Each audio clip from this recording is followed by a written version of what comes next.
Deportations in downtown Manhattan. Protests outside 26 Federal Plaza.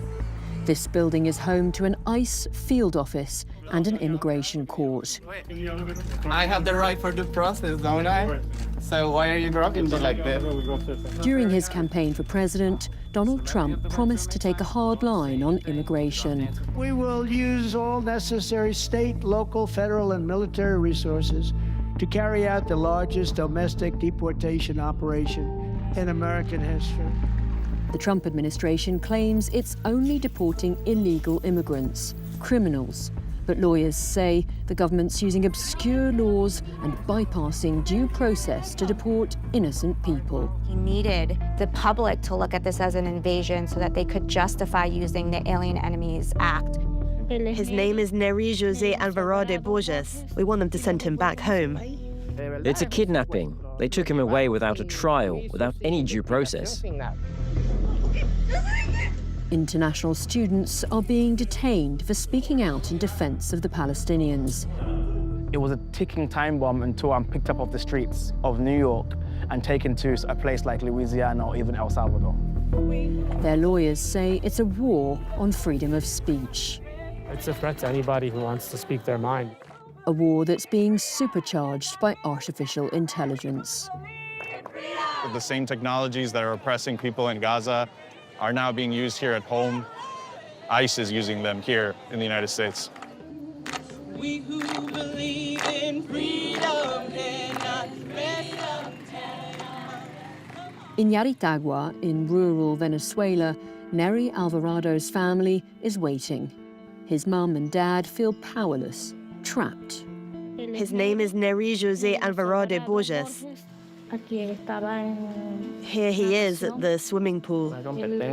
He used to help teach autistic kids how to swim. And here we are at a contest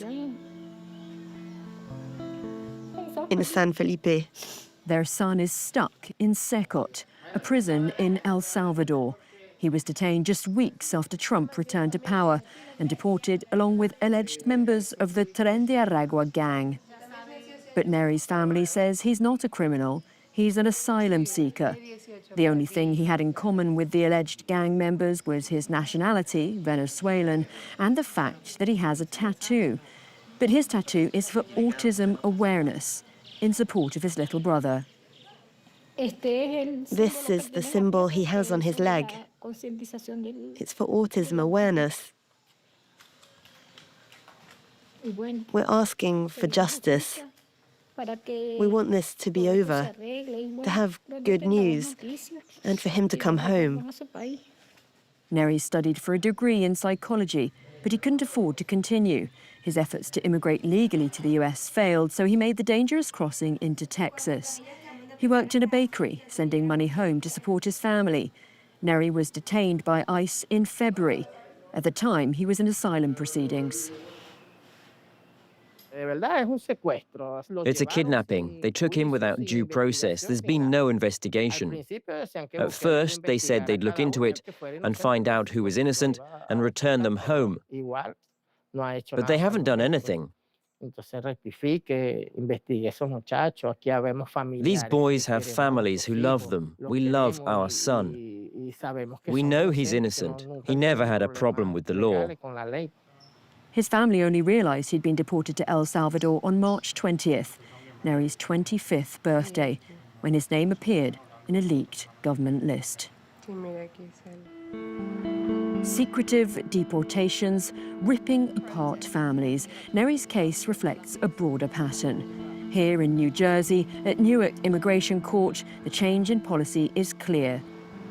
Former ICE prosecutor Veronica Cardenas says the odds are now stacked against asylum seekers. There's a lot of immigration that happens in this building.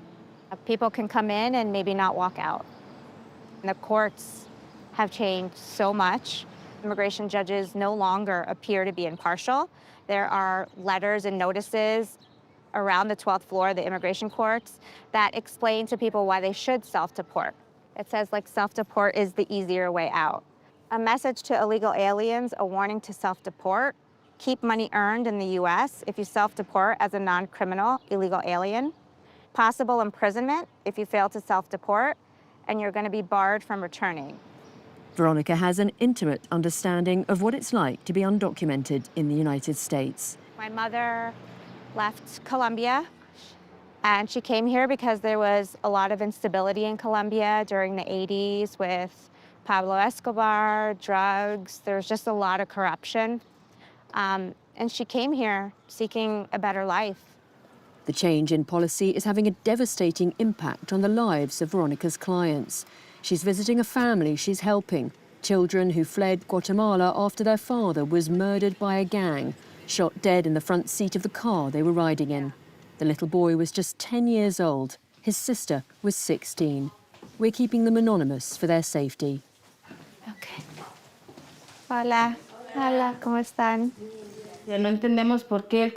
Nobody understands how the co-pilot made it out alive. The car was riddled with bullets. He saw the killer's face. The children's lives were also in danger. Their half-sister helped them flee to the US, but once they got here, they were separated and kept for 3 long months in a detention camp. The little boy found it hard to sleep. I just used to think about when I would get out. They're terrified that they will be separated again. Word got out that ICE was coming to the school, and we were afraid of going out. And yes, ICE raided a restaurant. They were right here, a block away. Veronica's doing her best to keep them safe, but cases are piling up.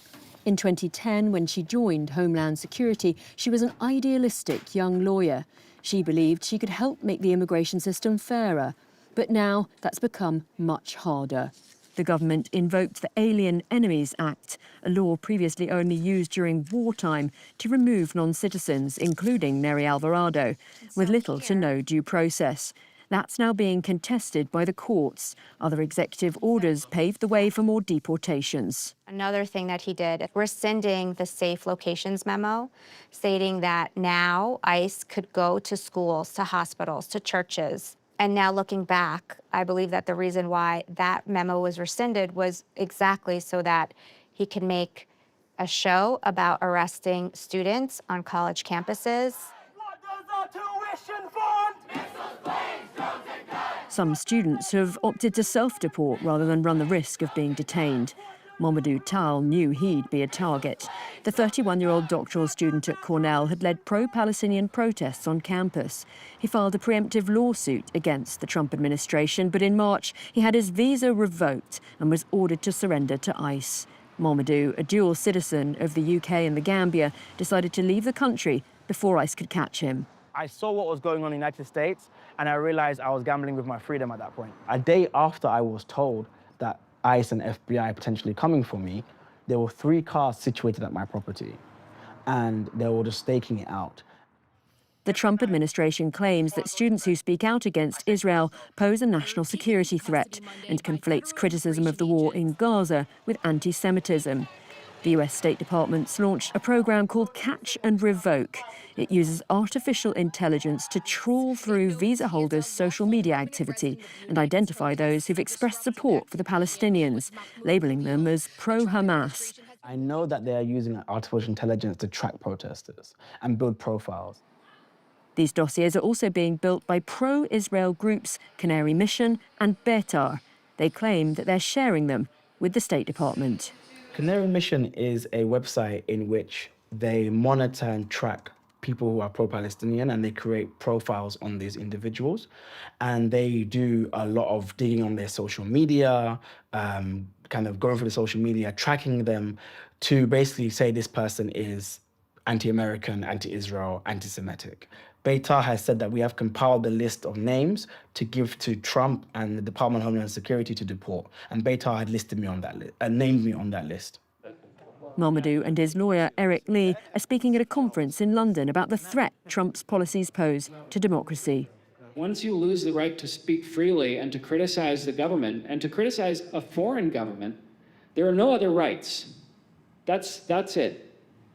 Because everything flows from that. That's the reason why it's the First Amendment. in the United States, in the Bill of Rights, in the Constitution.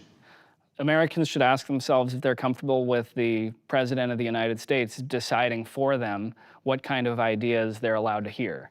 The American population has a right to listen to views spoken by foreign speakers that are critical of the government.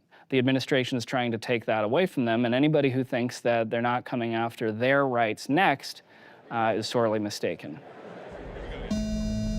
Back in the US, the government has bigger plans to supercharge deportations. At the annual AI Expo in a convention center in downtown Washington, D.C., the secretive data mining software giant Palantir has a booth. Immigration and Customs Enforcement records show Palantir recently received a $30 million contract to build a new platform to track migrants, the Immigration Lifestyle Operating System, or Immigration OS.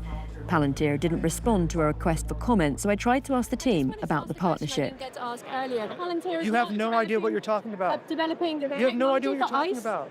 You have no idea what you're talking about. Former Palantir employee turned conscientious objector Juan Sebastian Pinto is participating in protests against the way the firm's tech's being used against immigrants. Palantir Technologies sells the same kind of targeting and surveillance technologies used in Israel to departments in the United States, such as Homeland Security. These technologies leverage the same kind of tools that are used in warfare, the same kind of surveillance, dragnets, the same kind of mapping of individuals' lives, their social media connections, their family connections, their phone data, and use it against them fundamentally in ever crueler ways. Palantir's work is shrouded in secrecy, but Juan explains how its software may have been used to target Nery Alvarado. Very likely that tattoos, being a part of the ICM database, were used as a category to search and filter people for deportation. In June, 30,000 immigrants were detained, according to ICE data, the highest number in at least 5 years. 18,000 immigrants were deported. At the pool where Nery taught special needs children, his absence is felt more than ever. His family continues to call for justice. They've not heard from him since he was sent to Sekot. He's essentially disappeared.